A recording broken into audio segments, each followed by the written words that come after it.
Hello, Slaters. It's time to learn a new and a very useful topic in life skills. Children, let me start the session by narrating a short story to you all. A tired bird landed on a branch. The bird rested, enjoying the view from the branch and the protection it offered from the dangerous animals. Just as the bird became used to the branch and the support and safety it offered, a strong wind started blowing, and the tree swayed with such intensity that it seemed the branch would snap in half. But the bird was not worried for it. It knew two important truths. The first truth: even without the branch, it was able to fly, and thus remain safe through the power of its own two wings. The second truth: it also knew that there are many other branches upon which it can temporarily rest. So, children, what have you understood from this story?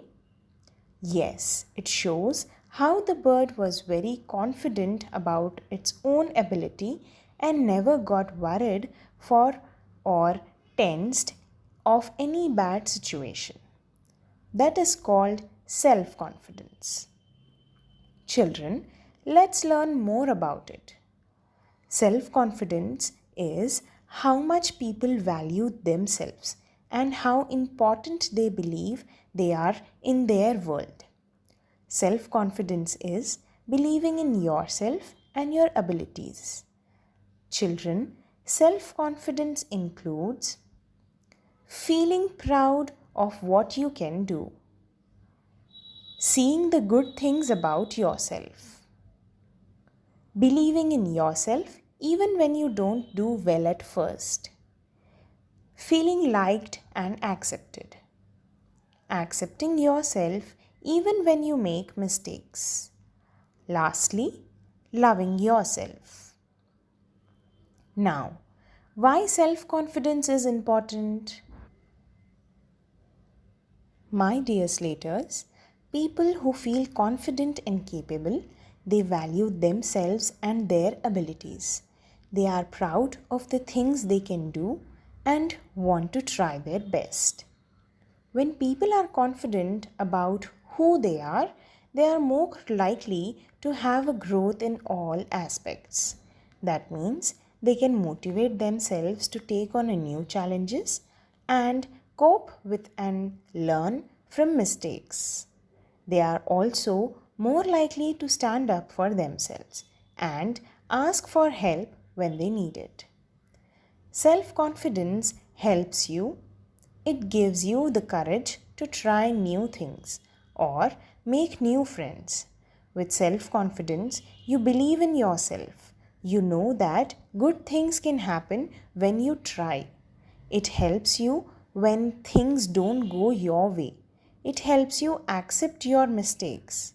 For example, if you lose a cricket match or lose a library book, you don't get too worried or sad. You just try again. You find a way to do better. Now, how can we gain self-confidence? Make a list of the stuff you are good at. Can you draw or sing? Are you a good reader? Are you good at a sport? Do you tell a good joke? If you are having trouble with your list, ask a parent or friend to help you with it. Practice the things you do well. Think of ways you can do some of the things you are good at every day. Turn I can't into I can. Does the little voice in your head tell you, I am no good at this, or I can't do it, or it's too hard for me? That's you thinking badly about yourself.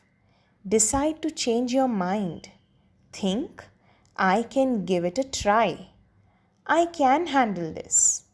Think, I'll give it my best. Think, I'll ask someone to help me to do this. try your best.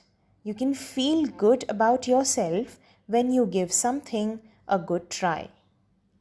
When you try hard, your self-confidence will grow. Spend time with people who love you. Do things you enjoy with your parent or family, and that builds self-confidence. Do nice things for your parents. Help with meals, clean up or feed the pet. Help your friends. When you do kind things, you feel good about yourself. You get to see that what you do means a lot. Now, children, I am going to narrate one more interesting story to you all. Listen to the story carefully.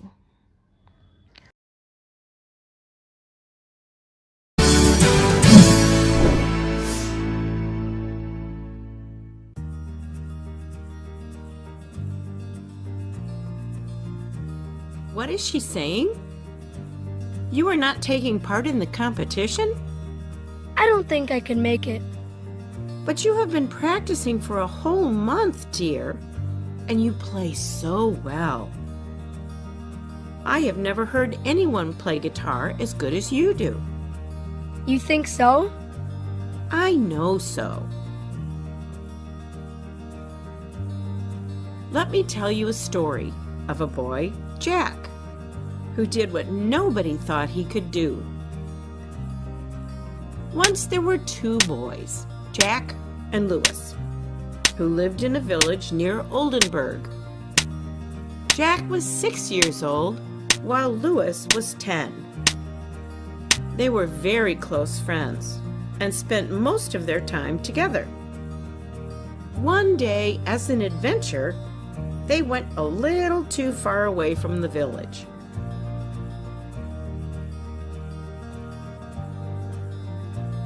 And while they were running around and exploring, Louis fell into a well.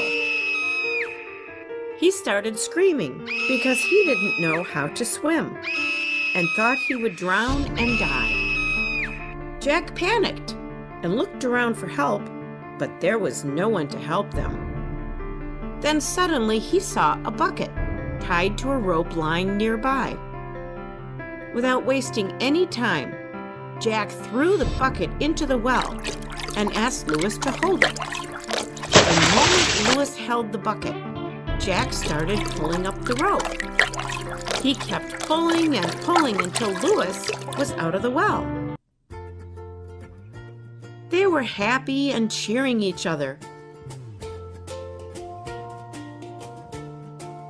and ran quickly towards their home.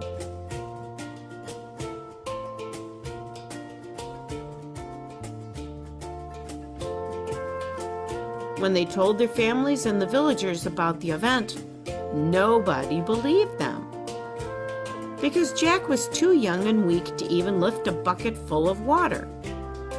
Hence, nobody believed that he could have pulled out Louis from the well. But only Uncle Peter believed them. Uncle Peter was an old and experienced man whom the villagers took seriously. So they asked him how could this be possible. Uncle Peter laughed and said, "What is there to explain? The boy is already telling you how he did it. He threw the bucket inside and pulled the rope to save his friend. What is strange here is how did he manage to gather so much strength? This was because at that time there was nobody to tell him that he couldn't do it. Even he himself was not in a position to think so." He added, "The only one who can empower you is yourself. In fact, you can do it, if you think you can do it." The villagers realized then how important it is to believe in yourself. Do you now believe you can? Yes, I can, Grandma.